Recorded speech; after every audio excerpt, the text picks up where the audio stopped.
Good morning. Oh, actually, good afternoon, everyone. I want to thank you for joining our VRC Noon Forum today. We are fortunate to be joined today by CalTAP, Calvet, and US Vets Outside the Wire programs.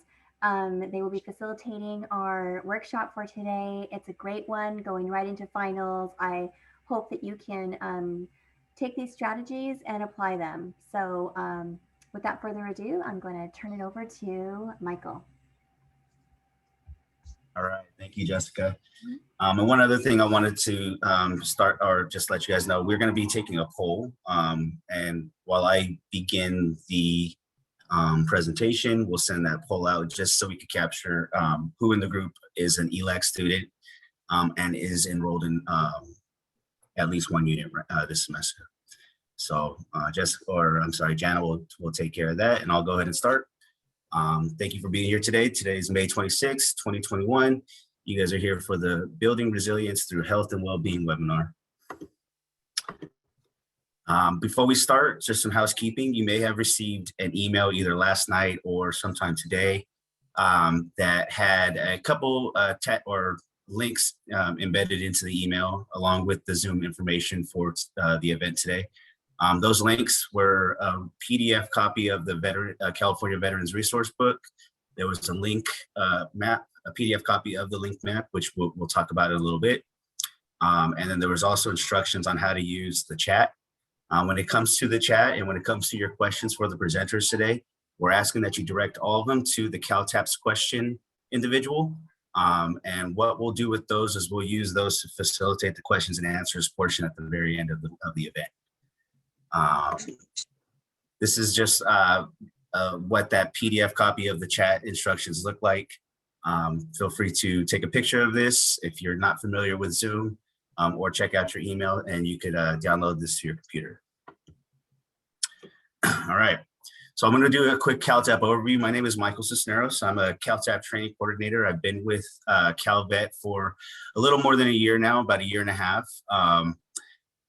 A little bit about me. I separated from the Air Force back in 2007, and I went right back to school in 2008. I worked within a community college school district here in Sacramento for about 7 years. And I also utilized my GI benefits, my education benefits to obtain a bachelor's and a master's degree. So love doing what I'm doing. I love the fact that I'm helping out veterans. And if you have any questions, feel free to reach out to me at the end, and definitely I can answer those for you. So let's get started. What is CalTAP? CalTAP is a transition assistance program that's designed to inform and connect veterans of all eras to their earned state and federal benefits, as well as provide continuous support and assistance as their needs change over time. And so what we've done is we've developed different pathways for veterans to use to help them navigate through those benefits. There's an entrepreneurship pathway, there's an employment pathway, an education pathway, and a general core curriculum pathway that talks about those benefits that don't fit into those topics that I just mentioned. We usually do these in person. However, because because of COVID, we've switched to a webinar platform. But you can also find this information on our website too at calvet.ca.gov. There is a fifth pathway for service providers. We don't usually talk about that too much during these webinars, but if you know anybody within your community or have a family member that wants to specifically work with veterans, feel free to send them to our website to find out some of the programs that are offered for those individuals. This is what that California Veterans Resource Book looks like. Like I said, you've received a link in your email to download a copy of this book. This book is gold for veterans. I would definitely recommend taking a look at it and getting familiar with what's available to you through the state. It talks about everything that we discussed today when it comes to California benefits can be found in this book in great detail. So they'll also let you know eligibility requirements and how to get the process started, who you should be talking to, and you may even find out something that you don't know about California veterans and what they're eligible for. If you go to calvet.ca.gov and you look in the middle of that homepage, you'll find the CalTAP banner. If you click on that, that will take you to our pathways page. You see the education pathway, the entrepreneurship pathway, those pathways that I mentioned earlier. Before we get started and go any further, I do want to bring your attention to the archives link down at the bottom.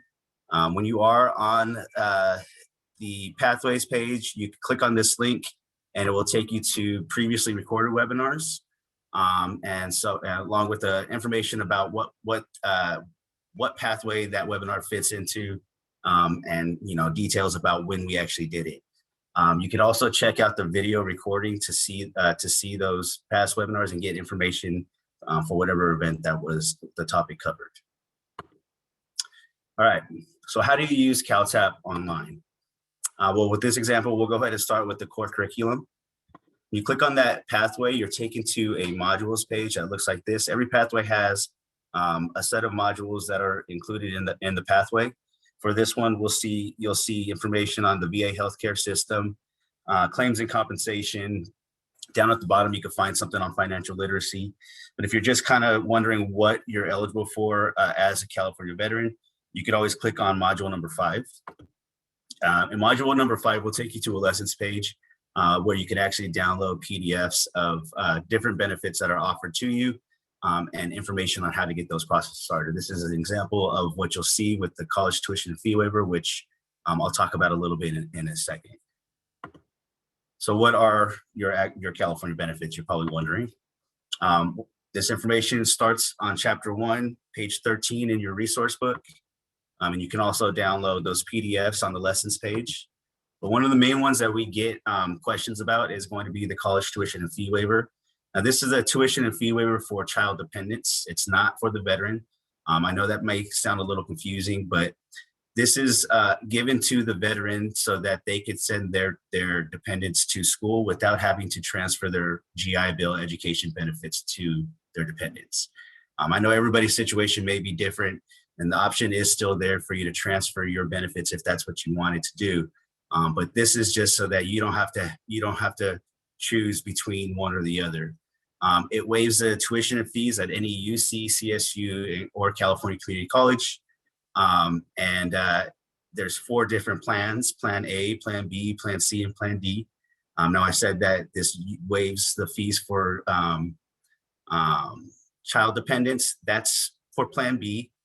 Plan B is actually the plan that we see most veterans fall into, and this is because Plan B requires a disability rating of the veteran between 0 and 100. And so it's a pretty broad spectrum that the veterans can fall into. Besides that disability rating, they're also looking at the child dependent's income level just to make sure it doesn't surpass the federal poverty line. If you have a spouse that wants to take advantage of this benefit, there may be a way. You would just have to see if you're eligible for Plan A, Plan C, or Plan D. If you are eligible for any one of those plans, then yes, you do have the option to give this benefit to your spouse or your child dependent. However, if that's not your situation, then there's always Plan B. Talk with your veteran service, your CVSO, to find out more information about this and how to qualify for it. We've also partnered with the DMV to make it easier for individuals to identify themselves as a veteran. And so now you can actually get the word veteran printed on your ID card. It's a $5 service fee for this process, and any fees included if you're trying to replace or replace a lost or stolen ID. And you'll get this process started at your local county veteran service office as well. There's an honorary veteran license plate program. This is open to anyone in California. This is the license plates where you'll see around town with like an Air Force logo on it or some kind of medal on it. This is just to show your support for the veteran community. All proceeds for this program go to county veteran services across California. And then there's a motor vehicle registration fee waiver for veterans who are 100% disabled. If you're interested in this, I would definitely recommend speaking with the County Veteran Service Office. It does require a disability rating, 100% disability rating, and your disability has to affect mobility. For those individuals who like to be outdoors, we have a fishing and hunting license at reduced annual cost for veterans, and there's also a state park pass that's offered at no cost for veterans. Both of these benefits do require a honorable discharge and a 50% disability rating. And for the state park pass, you would have had to serve within a wartime period as well. Tax programs, we do have tax programs for veterans who want to open up a business or who are disabled. We don't usually talk about this too much during these presentations just because they differ across California. But if you are interested in tax programs that Calvet offers California veterans, we recommend speaking with your local county tax assessor, and they can be the ones to explain eligibility requirements for these programs and help you get into them if you are eligible. And home loans, we have a Calvet home loans program that is different than the federal VA home loans program. Our Calvet home loans program provides financing for veterans, competitive market interest rates, and low or no down payment requirements. If anybody's in the market right now for a home or just wants to know more about the program, we would definitely recommend speaking with somebody named Brad Pedersen. He's usually on these webinars with us when we do the extended versions. I can see if Janet could put his contact information in the chat. Definitely recommend reaching out to him if you do have questions or you are in the market. He loves helping out veterans, and he'll do whatever he can to make sure that you're getting the right information. For our women veterans, we have a program that provides information, advocacy, outreach, and support. This program is partnered with the California Women Veterans Leadership Council, just a way to get these individuals more opportunity and get them out there in the community more. If you are interested in knowing more about what they're doing in that department or that division, they do have a roster that you could sign up on so that you can continue hearing about their outreach opportunities that they put up. That's their email address and their phone number. Feel free to reach out to them at the Women Veterans webpage. For our minority veterans, we have another program that also provides information, advocacy, outreach, and support. This program also helps veterans with naturalization services and citizenship services. And so if you are interested in knowing more about the minority and underrepresented veterans, feel free to check out their webpage at calvet.ca.gov. All right, homes for long-term care. Many of you probably aren't thinking about this right now, but if you do have a family member or somebody in your community that is looking for services like this, Calvet has 8 different homes across California, all the way from Chula Vista down south to Redding up north. These homes offer long-term care for veterans who need medical, dental, pharmacy, rehabilitation, and social activities. State cemeteries, again, probably something you're not really thinking about right now, but if you know somebody who is looking for services like this, there's 3 different veteran cemeteries in California. These are state cemeteries, not the VA, federal VA cemeteries. The state cemeteries, there's one in Seaside, California, which is right outside of Monterey, another one in Redding, and then there's a Yountville Veterans Home Cemetery, which is right outside of Napa. For that last one, you do have to be a resident at the Yountville Veterans Home to be buried there. So if that's not your case, then you would have to look at the other 2 spots. And just for your information, there is going to be a 4th one that's in the works. It's going to be in Southern California. Not too sure how far along they are with the plans, but just be expecting we will have a 4th state cemetery for veterans in California soon. All right. Now, before I pass it on, I just want to bring your attention to some websites that we think you should be familiar with as a veteran, not just a veteran in California, but just a veteran in general.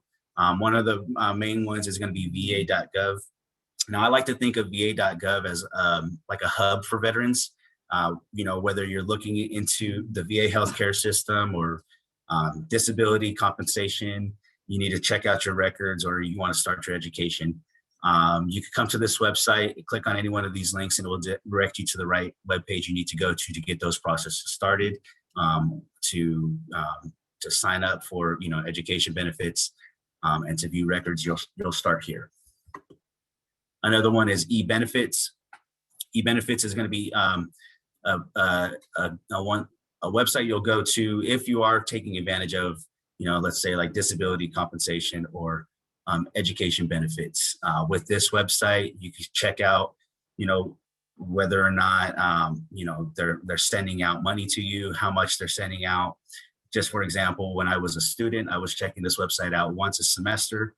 and once every month, once a semester to figure out if they certified my classes or not, and once every month to figure out if they sent out my VAH check. So this is a website where you'll go to get that information, just so you can be on top of what's going on. And you could also start the VA or the processes of applying for compensation or education benefits on this website as well. And finally, there's My Healthy Vet. I like this website, especially for those of you who are taking advantage of the VA healthcare system. You could come to this website to communicate with your primary care physician. You could create appointments with them, check out your health records, and also refill prescriptions. Okay, so that was just a quick little overview of the CalTAP program. Like I said, definitely check out that California Veterans Resource Book. Everything that we discussed in this first part of the webinar is there in that book, and there's a lot more that you should be familiar with and be aware of because of your time in service. This is my contact information. If you have any questions about my experiences or what I talked about today, feel free to reach out to me. I could definitely answer those questions or pass you on to somebody who may know more. And also like us on Facebook. So I'm going to go ahead now and pass it on to Anthony Rodriguez. Anthony is our local interagency network coordinator for CalVet. He's going to explain how they work with veterans across California and what their duties are. So go ahead, Anthony, when you're ready. Thank you. I appreciate that. Thank you, Michael. And welcome, everybody. Great to be here. Thank you for joining us during your lunchtime. So as was mentioned, my name is Anthony Rodriguez, and I am the LINC in the LA Ventura County area. LINC stands for the Local Interagency Network Coordinator. And my job is to help vets locally. Go ahead and turn the page, please. I just want to comment that I've been at this job almost 5 years, and I've never seen another position like the one that I have by any veteran agency, be it public or nonprofit service provider. And basically what we do is there's 8 of us statewide. And as you can see on this map that the whole state is covered. My area is the turquoise toward the bottom there, that is Los Angeles and Ventura County. I have responsibility for somewhere between 250 and 300,000 veterans who live in that area. All of the other areas, the green is San Diego and Imperial Valley. The red is kind of Inland Empire going north along the border. Central Valley, Central Coast, the Bay Area, and Northern California. All of us have somewhere in that area of veterans which we serve. So you can tell that there's a lot of vets in the area we're going to serve. But what makes our job unique is that we're asked really to be experts in local services. That is the services provided by us, the state, but also in the services provided by others, be it federal, county, city, nonprofit, and what have you. If you're interested in getting service from any other portion, any other part of the state, or you have friends in another part of the state, I would refer you to this page. And I believe it was a part of the package that was sent to you prior to this presentation, this webinar. Next page, please. Now, as I mentioned, my job is outreach, and I do outreach to veterans, soon-to-be veterans. Those are military members who are going through separation, in the process of separation, at a couple of bases here in LA County. I do work with veterans like yourself, those who have gotten out and their families. Additionally, I work with reservists and National Guard members, talking to each of them about the benefits and services that they and their families are eligible for. I directly make referrals to agencies, and I'm a part of a large number of groups, collaboratives, meetings.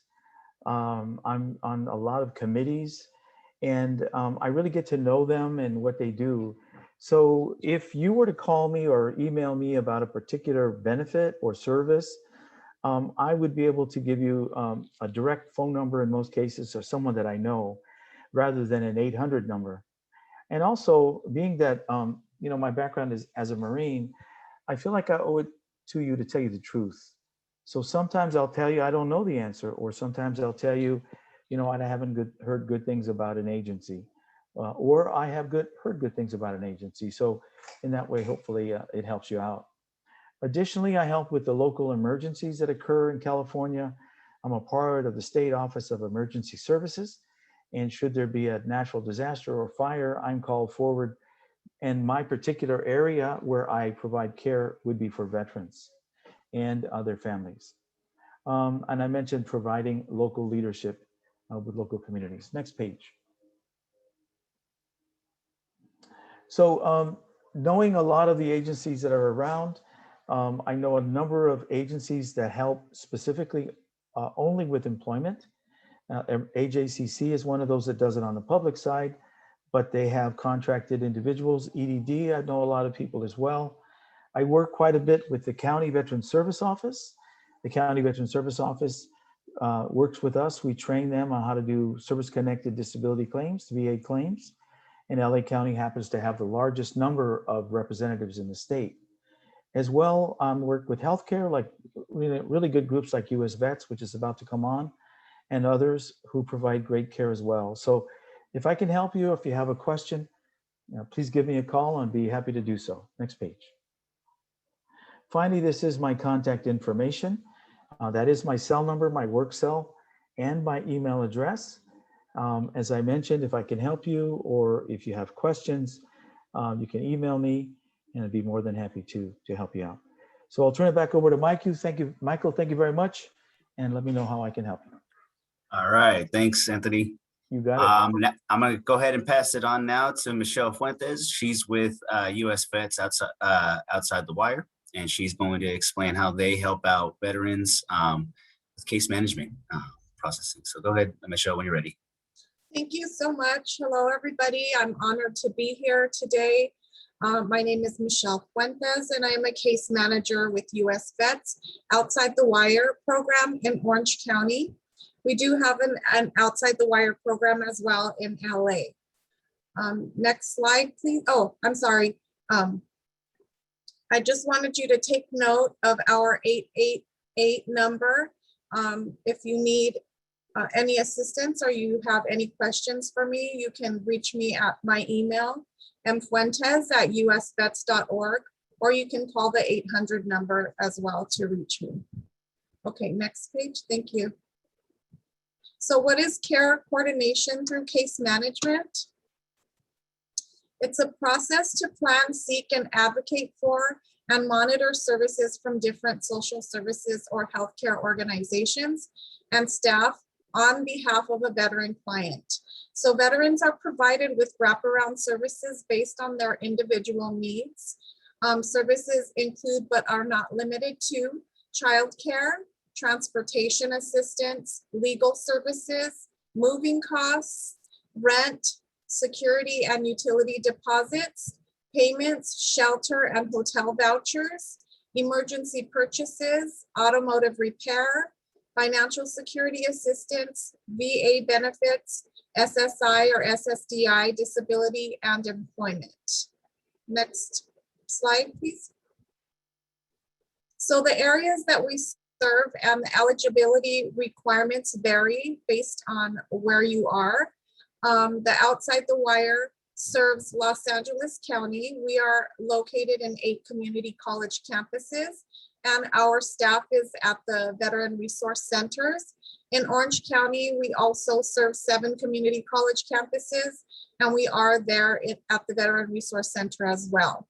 So some of the eligibilities requirements vary, but they do require a DD-214, and we also do help provide services for any military veteran that has been dishonorably discharged. There are programs out there that help for rapid rehousing. And for the rapid rehousing part, you must literally be homeless, which means you are in a location not meant for human habitation, shelter, or a hotel that is paid for someone other than yourself, in a vehicle or on the streets. You have very low income or no income. And again, these requirements vary from agency to agency. Next slide, please. So documents needed for our intake and assessment is, of course, a photo identification. It could be a regular ID or a military ID or driver's license. Your social security card, again, the DD-214. Some Agencies do require proof of income in the event that you're looking for housing assistance or utility assistance. Landlord agreements or lease if you need help paying back pay for rent.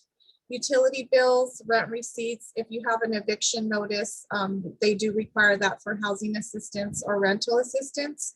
And we do financial security assistance as well. And again, these would vary depending on the service and the agency. Next slide, please. So our service model is that we are mobile case managers, and we are currently right now, because of COVID-19, we are working virtually, but we will meet the veterans where they are in a community setting. So we do street level outreach in some cases. I've had to meet clients to drop off a phone. We do have phones and laptop assistance if needed. So it's a connection to a wide range of community partners that can address every aspect of a person's need, such as food, clothing, shelter, mental health, substance abuse, domestic violence, and legal issues. Again, this depends on the assessment that we do, and then we do link you to resources, and we do use CalVets as well, and we can help you maneuver through the internet if needed. We do advocate, with landlords, the VA, community resources. We do follow up and wellness checks, and we do have therapists and clinicians that can also help you, and we can refer you within our agency to see a therapist or a clinician. We do engagement with employment counselors and provide needed financial resources to include emergency purchases again. Next slide, please. So for us, the best practices are collaboration, collaboration, collaboration. Outside the Wire, Los Angeles serves several colleges in LA County, as I said in the last slide. And in Orange County, we do serve several colleges in Orange County. So staff in Orange County attend the coordinated entry meetings. So we do attend those weekly to stay abreast of veterans that are chronically experiencing homelessness. We have strategic planning, homeless prevention, networking, resource and referrals. And then we do update our spreadsheets to monitor and track homeless veterans in our community. Next slide, please. So continuing with best practices, like I said, we do partner with CalVets. And so we do use them as a resource that we link our veterans to. We do work with HUD-VASH, Volunteers of America, and many other community agencies. Like I said, we assess and then we link to resources. So we do partner with VA case managers, and our coordinated assessment model is a no wrong door approach, where homeless individuals can enter through any agency and be referred for appropriate assistance. My boss, Dr. Miata Snetter, she is the Director of Clinical Services for Orange County and LA Outside the Wire, and she is involved in a lot of different collaborative meetings. So she does stay abreast of everything that we need to do for vets in our community. Next slide, please. So the challenges, of course, right now is COVID-19 has put a damper in a lot of the services that we could provide because of a lack of affordable housing. And a lot of our funding has been used for other basic needs assistance. I know a lot of new funds are coming in now that everything is starting to open back up, so we will have more money for emergency housing. Shelter space has been very limited through the COVID situation. And landlords, of course, have tightened requirements and have changed market rate rents for the most part.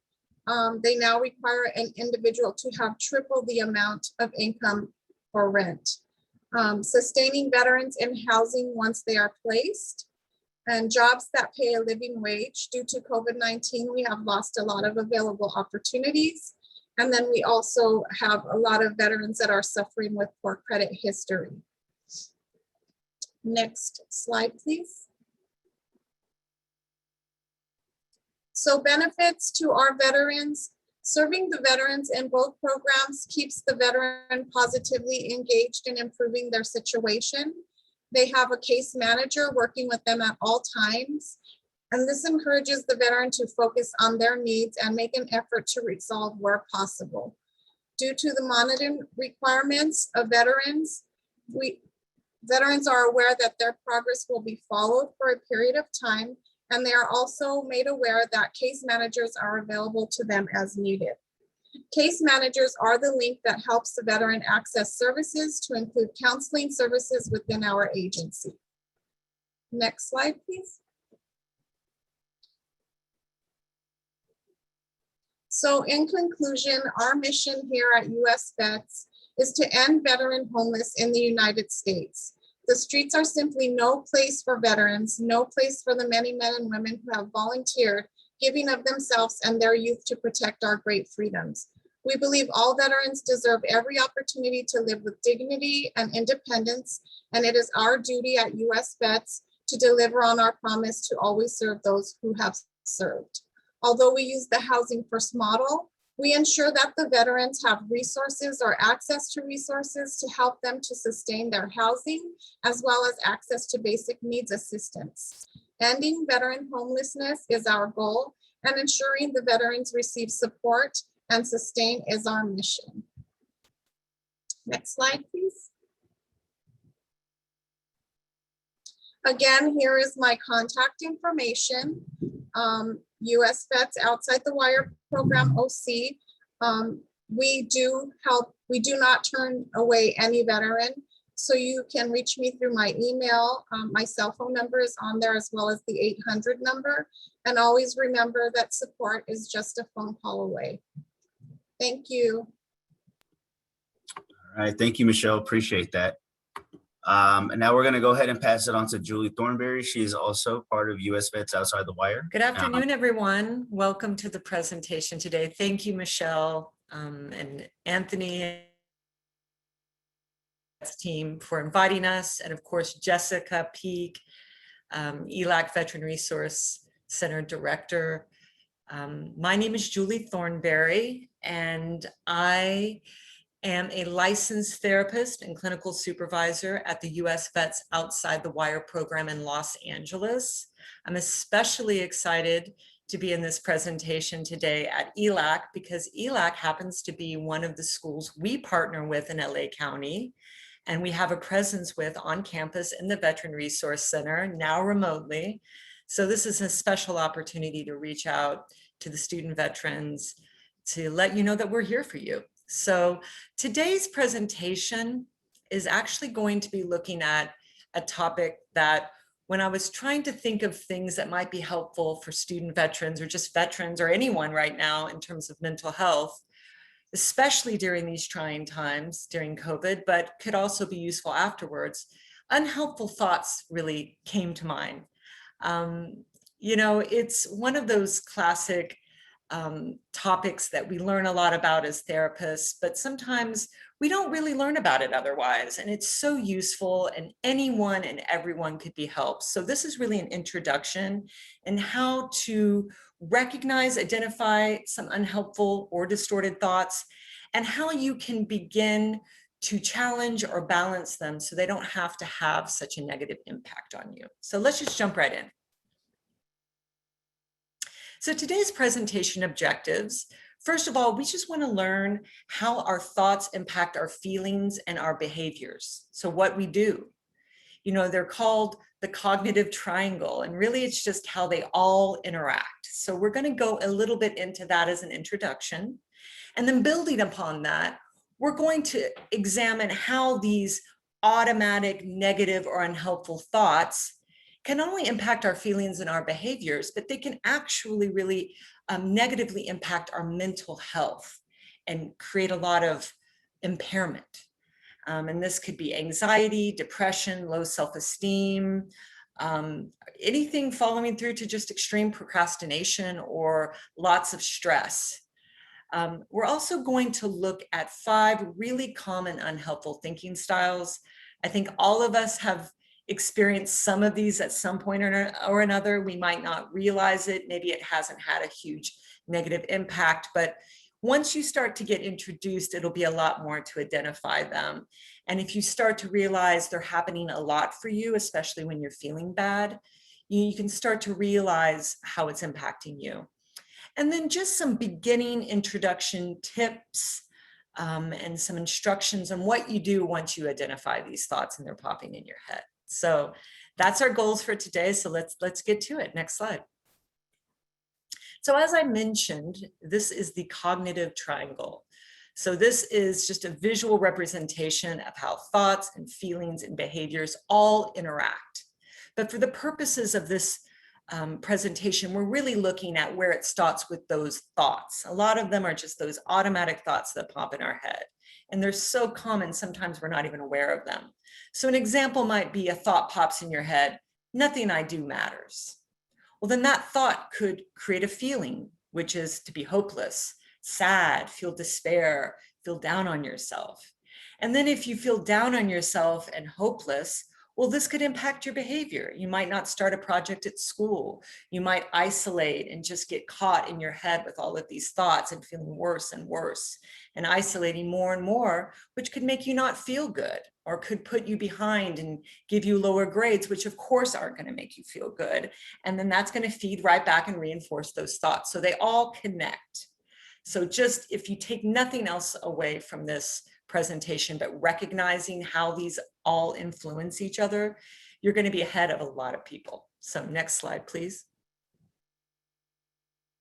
So this slide goes a little bit more into what I was referring to in terms of how these unhelpful automatic thoughts can start to impact our mental health, or just really our worldview, our reality even. So our mind is always going, the brain is so powerful. It's always having so many thoughts that are just automatic. It's almost like autopilot. And many of these automatic thoughts help us get through our day and learn things that we need. But sometimes when it takes these shortcuts and we're having these automatic thoughts, it can occasionally become biased to the negative. And then this is when it can become problematic. Particularly when we're not aware of them or even realize that we have some impact on how we react to them and realize that sometimes they're not even entirely true and maybe even completely not true. So there's a ton of evidence behind this. I mean, really this whole type of theoretical orientation is called cognitive behavioral therapy, or CBT. You might hear a little bit about this. It's a really common and popular therapeutic intervention or technique. It has tons of research and evidence behind it. It was really developed by a psychologist named Aaron Beck, and he started to find through his research that people who have chronic depression and other types of mental health issues, he started to notice that they all had something in common. Now, many of them had trauma, many of them maybe difficult childhoods or difficult situations, which can impact anybody and impact mood clearly. You know, not everything we feel or all of our mental health issues are just from our thoughts.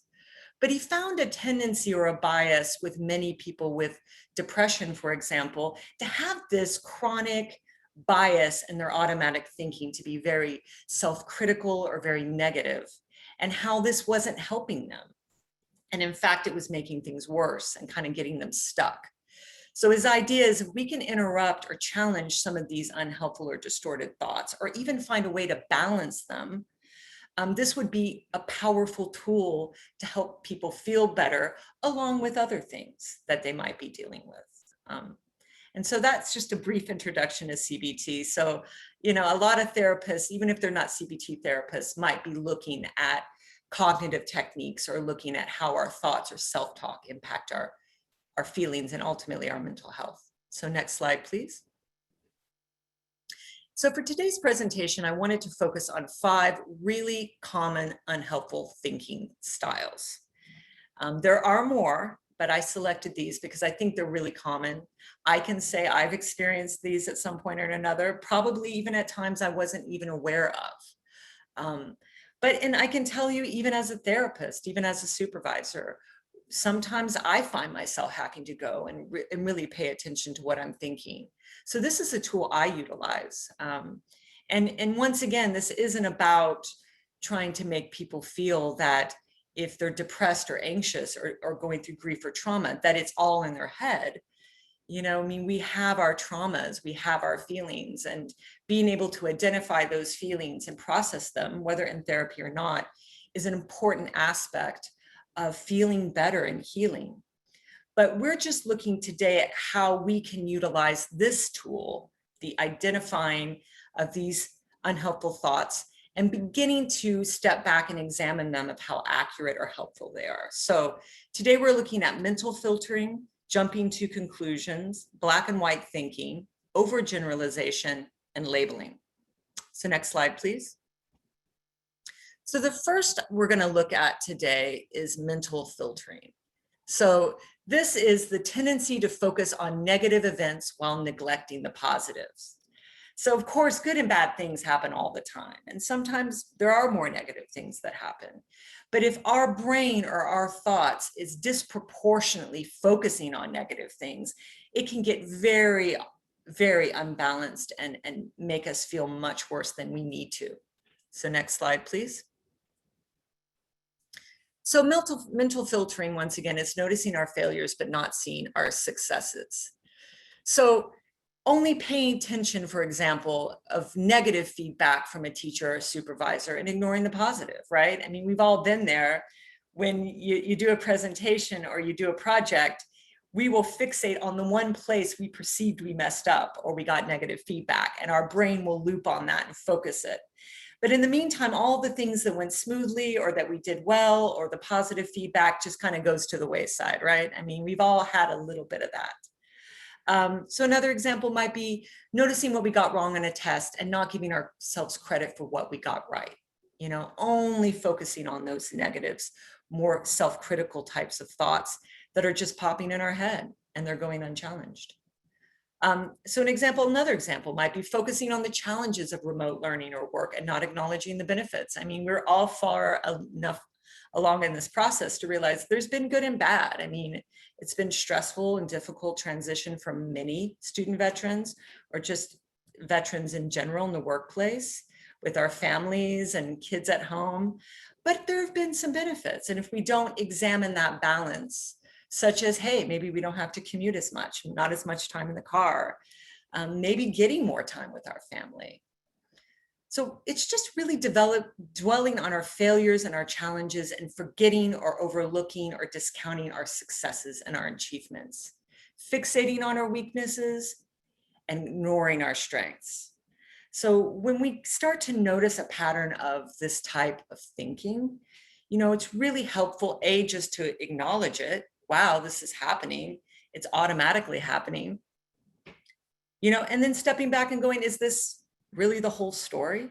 I mean, was it all bad? I mean, did everything I do mess up? Can I find any way to be a little bit more balanced? And that's really going to be a repetition that I'm going to bring up again and again, is the seeking balance, looking at both sides, weighing evidence. I mean, for all of these type of thinking patterns, we're not trying to make all the thoughts good or everything positive, because sometimes we need to acknowledge our mistakes. Sometimes we need to take responsibility or do better.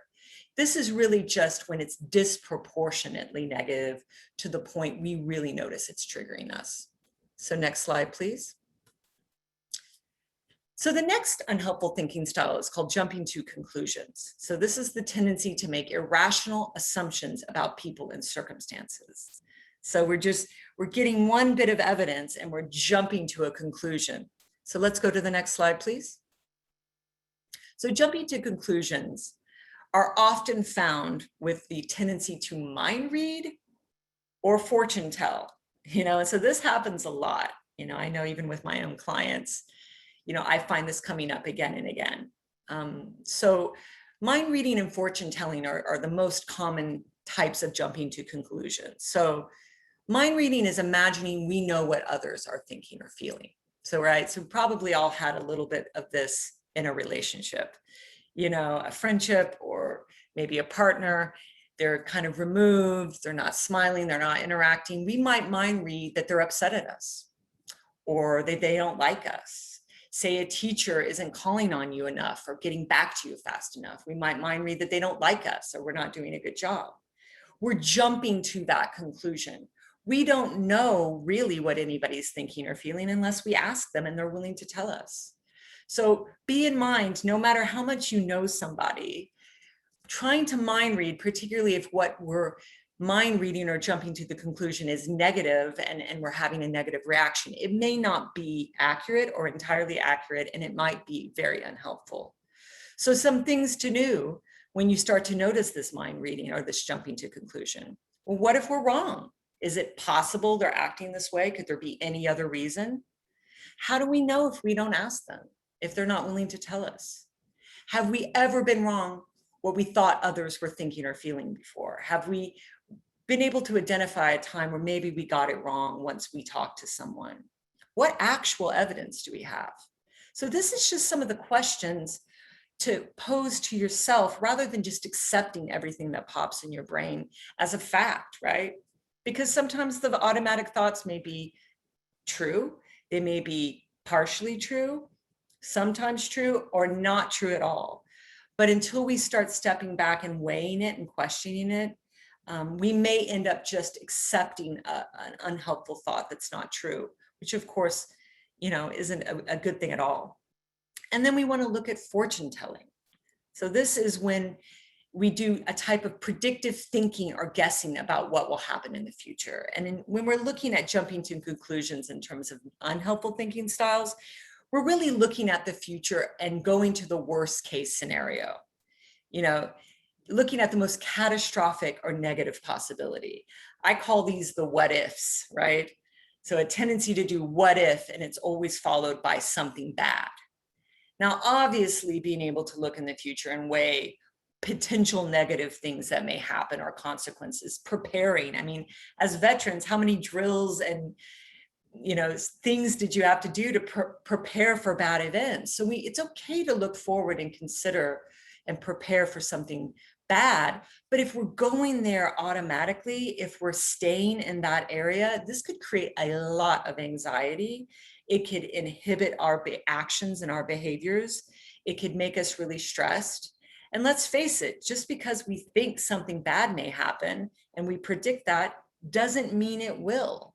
None of us have that, magic ball that we can look into and know it's going to happen. It's really ultimately a guess. So there's no reason to presume or accept that it's going to be bad necessarily. Once again, finding that balance. Well, what if we're wrong about our guesses? Wouldn't it be horrible to get yourself all worked up if it doesn't happen? Could it possibly work out differently? What actual evidence do we have? Have we ever been wrong about our fortune telling or our guesses or predictions previously? If it's happened before, it could happen again. So we're looking for balance, explore the options. We don't want you to just presume everything's going to be good either. This isn't about making it all good rather than all bad. It's just finding balance, because ultimately in life, things are a balance of good and bad. And we're really just seeking to find that. So next slide, please. So the next unhelpful thinking style is called black and white thinking. So this is a really common one.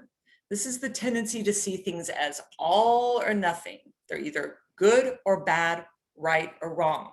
And this could be situations, this could be behaviors, or this could be people. So let's jump into the next slide. So once again, black and white thinking is just an all or nothing. There's not gray area, right?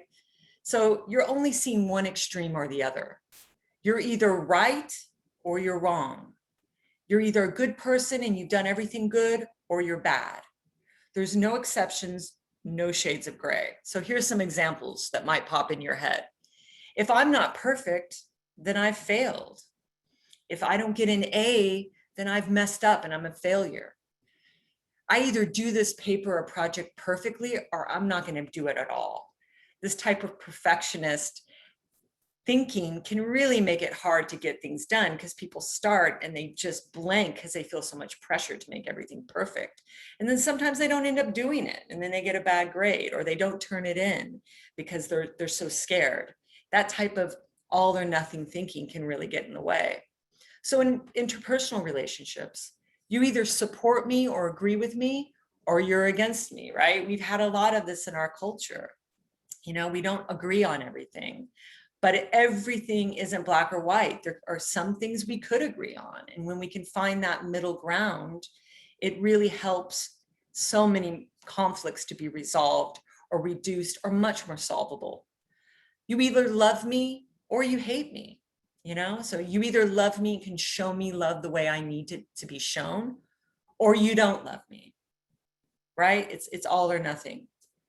I either achieve all of my goals when I'm intending to, or I've failed, right? We've all set goals, right? And then we get setbacks, we get delays, because that's life, right?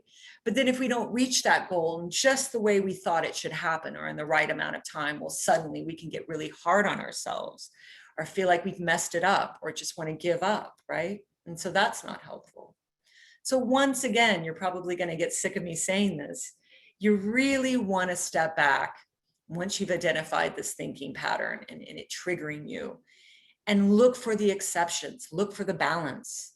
You know, what's the evidence for it? What's the evidence against it? Is perfection realistic? Can we do everything right all the time? You know, what is the gray area? And this really is going to involve just being a little compassionate and realistic, because, you know, pandemic or not, there are a lot of challenges. There are a lot of things we can't control. Nobody can do everything right. You know, so if we're too hard on ourselves or too black and white, it can really work against not only our self-esteem, but our mental health. And ultimately, it can impair our functioning. So next slide, please.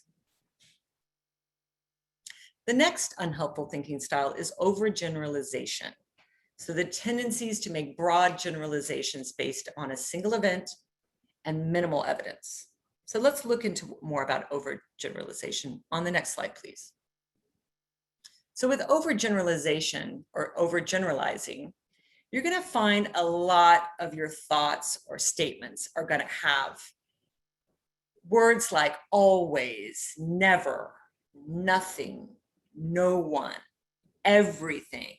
These are words that are very extreme, right? So 100% of the time, right? So they're pretty extreme words, right? So overgeneralizing is seeing a pattern based on a single event or being overly broad in the conclusions we draw.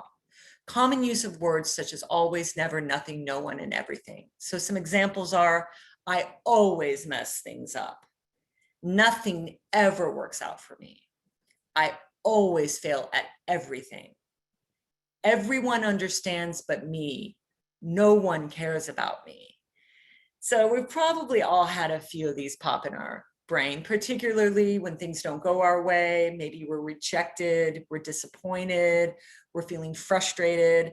And a little bit of this as a reaction here and there isn't a big deal. This is just problematic when it becomes automatic to the point that you're actually developing pathways in your brain for this type of thinking, where it becomes easier and easier for these thoughts to pop in your head, to not even recognize it, just accept them as facts, bring them into your worldview and your reality, and incorporate them into your thinking and your feelings and who you are and what you do. It's very rare to say someone always messes up or fails at everything. I mean, usually we can quickly, you know, shoot that down as soon as we ask, well, really, have you ever not failed at something? You know, can you come up with any exceptions? You know, does everyone reject you? Is there no one that loves or cares about you? So as soon as you can find these exceptions, you'll start to realize these thoughts are not only not true, but they're very unhelpful. And if they're making you feel bad and you notice they're triggering you, you can really push back on them quite easily. So next slide, please. And labeling, the tendency to make global statements about yourself or others based upon situation-specific behavior, right? So we've all done this as humans. Humans label. This is part of how we think and understand things, but sometimes it's not helpful. So let's go to the next slide, please. So labeling is assigning labels to ourselves and other people. And sometimes, like I said, it can be very, innocent. It can be helpful even, especially when we label something we're trying to understand or learn. But when we're thinking of it as an unhelpful thinking style, it's assigning an unhelpful or distorted label to ourselves and other people. Maybe a completely inaccurate or partially inaccurate label. So examples might be, because I failed a test, I am a failure. It's not just, hey, I messed up on a test, I can do better later. Suddenly your label for yourself is failure. Because there's a setback, I'm cursed or unlucky. Things don't always go right. We make mistakes. There are things outside of our control. We can try again. You can feel bad about it. It's okay. But if you label yourself as cursed or unlucky, it's probably not accurate and certainly not helpful. Because I do not understand something, I'm stupid, right? I mean, labeling ourselves or anyone stupid is not helpful at all. This is obviously a very bad word to use. Because they broke up with me, I'm an unlovable. Hey, you know what? Sometimes people break up with us. They're not interested in us. It hurts. It's okay to feel our hurt. It's okay to feel bad about it. But the distortion comes when we label ourselves as unlovable or ugly, because then you start moving from your legitimate feelings and pain and it becomes something distorted with your thinking. So once again, weigh the evidence for and against the label. Is this label accurate 100% of the time? And so this isn't just for ourselves and in our interpersonal relationships, this is culturally. It's so easy to label a whole group or a whole religion or, fill in the blank as this based on a example that you've had or something you've learned. There's lots of diversity. And when we do too much labeling or overgeneralization, it can become very unhelpful when we're looking at groups of people as well. So next slide.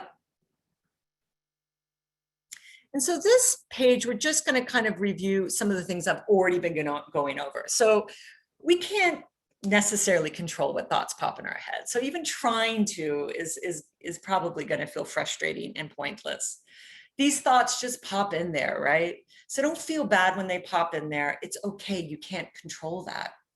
So you may not be able to control them popping in there, and you may not be able to identify every time they're unhelpful, but when you start to feel depressed or anxious or stressed or low self-esteem, pay attention to some of the thoughts. What are you saying to yourself? What are you thinking? And you might start to notice these type of unhelpful thoughts. So you may not be able to stop them from coming in there, but you do have a lot of control of how you react to them, what you do with them, rather than just accept them. No questions asked. This must be the truth. I've thought it. Once you can step back and weigh the evidence, think about it, just that act alone literally starts to rewire your brain, create new pathways where you're not just so in a bias going to the negative. And the more you practice this, the easier it will be, the more you'll literally rewire your brain. But keep in mind, this is a process that goes on over life. This is a marathon, not a sprint. Don't feel bad if you have negative thoughts. That's a part of life. And sometimes we need to have negative thoughts. This is really just when it's biased to the negative, or when you start to notice, unhelpful behaviors or mental health issues. And even if it's not clinical, it's just stress or low self-esteem or feeling in a rut. This is one tool of many to get out of that rut and to really feel more empowered to make change in a balanced way. But above all else, be compassionate to yourself. Be compassionate. I cannot reiterate that enough. You're never going to do this perfectly. Nobody is perfect. It's difficult. We need each other, and we also need ourselves. So just be compassionate to yourself and others. If there's one piece of advice I can give at the end of this presentation for you to take with you today. So next slide, please. And this is just the resource page, which has my contact information. So this is my cell phone and my email. You can reach out to me. Happy to give you more information about US Vets Outside the Wire. Happy to link you to services on the ELAC campus. I've also included our wellness counselor that's representing us at the Veteran Resource Center. Her name is Tijan Robinson. This is her email and her telephone number. So feel free to email or text or call her as well. Both of us are happy to help direct you in any way, whether it be mental health, counseling, or case management, or any other program that's in the US Vets family.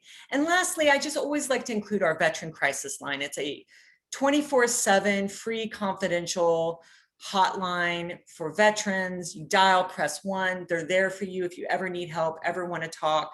It's always someone there for you no matter what. So on that note, thank you for joining today, and it's been such a pleasure.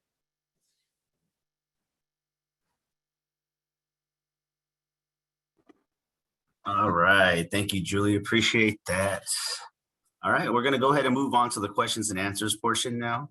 I'm going to go ahead and bring Jenna in, and she's going to cover some of the questions that you guys have for some of the presenters today. So go ahead, Jenna, when you're ready.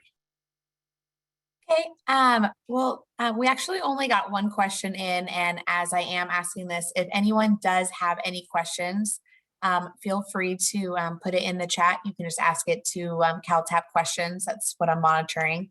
But the question that we did have that came in earlier, it was actually, Michael, as you were presenting, it was talking about the college tuition fee waiver. And the person asked, asking specifically about Plan B. Is Plan B only for public universities? Does it apply to private schools? And unfortunately, all the plans, they do only apply to public, so no private, unfortunately. It's all California state funded schools. So your California community colleges, your state schools, and your UCs as well. Yeah, that's pretty much it. I have nothing to add to that. Yeah. So, you know, looks like we don't have any questions at all, but feel free to reach out to Julie or Michelle directly if you guys have questions that you want to ask them directly. You can always reach out to us as well. Yeah, I'll turn things back over to you, Michael, and I'll let you know if we get any more questions in. All right, cool. Thank you. All right. Well, one last thing before we do finish it out today. I just want to bring your attention to some of the upcoming webinars that we have for the month of June. If you look at some of these, they are like the one on the 3rd, that is where we are hosting it with the Riverside Community College District. You don't have to be a student in that district to attend this webinar. If you do want to see what we're talking about when it comes to resources for minority veterans, feel free to go to our registration page and register there. And it will give you the Zoom information on the confirmation email that you receive and attend. That being said, I'd like to make a comment, Michael. Yeah, go ahead. Being that we're on with East LA College, I just want to just commend Jessica and her team. There's 19 community colleges in LA County, and they're one of the better programs in terms of the Veteran Resource Center. And I know that it's crazy times for veteran students. They have one of the better Veteran Resource Centers, and they have a really dedicated staff that is willing to help you out. Now, I just want to mention that you may have questions with, as vets, you know, I think that our military background does not encourage us to talk and share, you know, all the things going on with us. That's not a part of what they do. And when you come out and you work on your own, you know, we often kind of feel like we have to tough it out and figure it out on our own. And I just want to encourage you that you don't always have to do that. I know Michael and I have talked a little bit, and, you know, he had some challenges as I did, and he got some help, and others as well get help. And so just do take advantage of the help wherever you get it, whether it's at an organization like US Vets.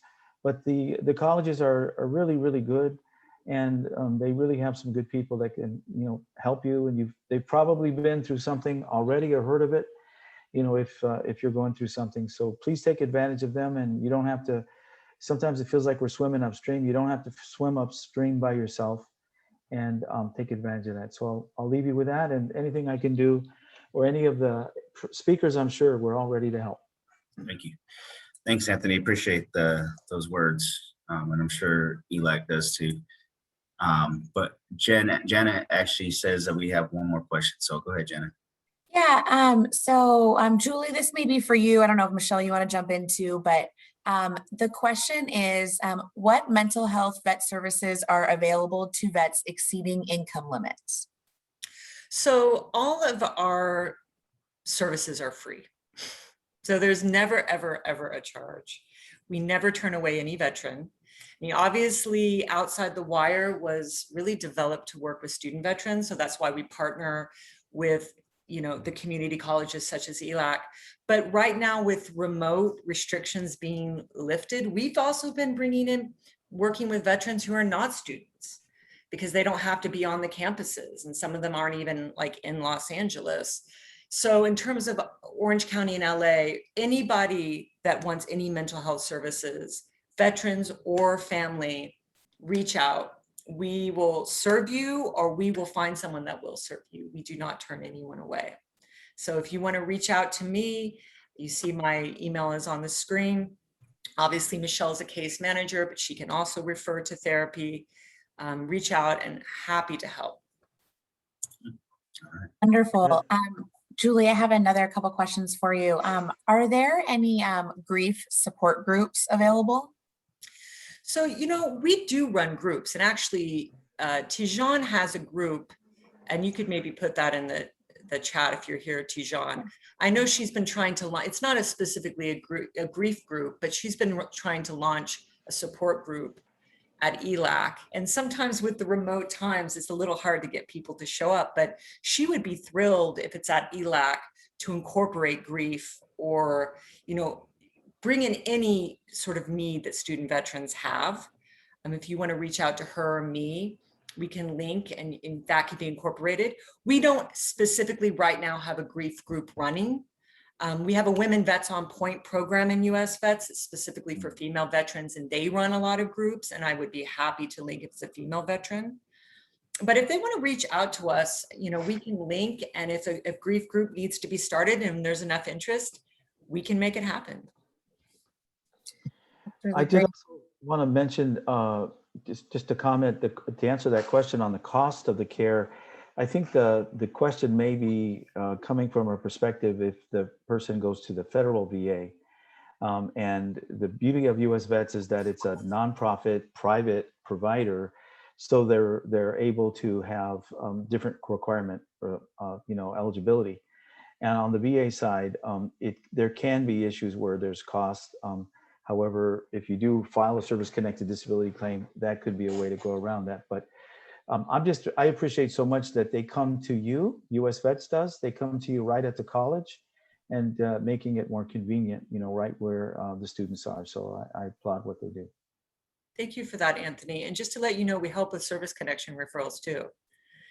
So even if you want to reach out and you want case management or service connection referral, but you're not ready for therapy yet or ever, we're still willing to help you. We screen all of our intakes to see if they're service connected or want to be, and we have a warn handoff system to that. So thank you for that. Yes, we are the largest nonprofit serving veterans, and even though we will refer and coordinate with the VA as much as possible, but we are separate. We are a nonprofit. Thank you for that clarification. All right, thank you so much. And Tijan just sent me her email address, and I just posted it in the group for anyone that wants to reach out to her. It's a really great resource, so please utilize that. So we did get a last question as well. The question is, for Orange County, do we have to be a student to use benefits?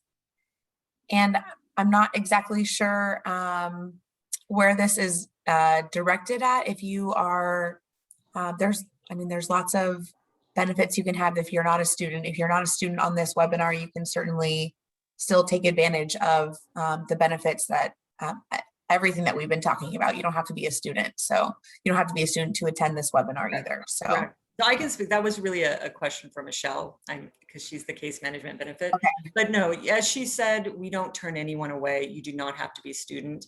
I mean, there are a lot of different programs and a lot of different resources, and they have different, restrictions or requirements, but we don't turn away any veteran, none.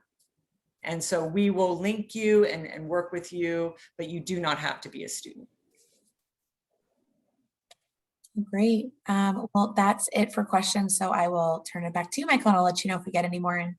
All right, so I'm gonna close it out real quick, but it looks like we still have a good amount of the group still here. So before we go, I just want to just bring this back up. Jessica does have gift cards for those students, ELAC students that are enrolled in at least one unit or more for this semester. We did set out a poll in the beginning of the presentation. However, not everybody answered it. So just to make sure that we are getting all the students, we're gonna send out another email afterwards. And for those of you that are students and are enrolled in one unit, please let us know, and then we'll make sure that Jessica gets that list to make sure that you guys get that incentive. Yeah. With that being said, yeah. Also, too, I just wanted to let you know, I just posted the survey link if you wanted to mention that in the chat too. Yeah. I'm sorry that we also sent out a survey at the beginning of this presentation in your email, and there's also a link in the chat. Just let us know what we did good today, what we could work on. This is what we use to make sure that we're hitting the mark with you guys, and also, whether or not we need to talk about other things or other topics that might be helpful for you guys. So take some time out and just let us know how we did today.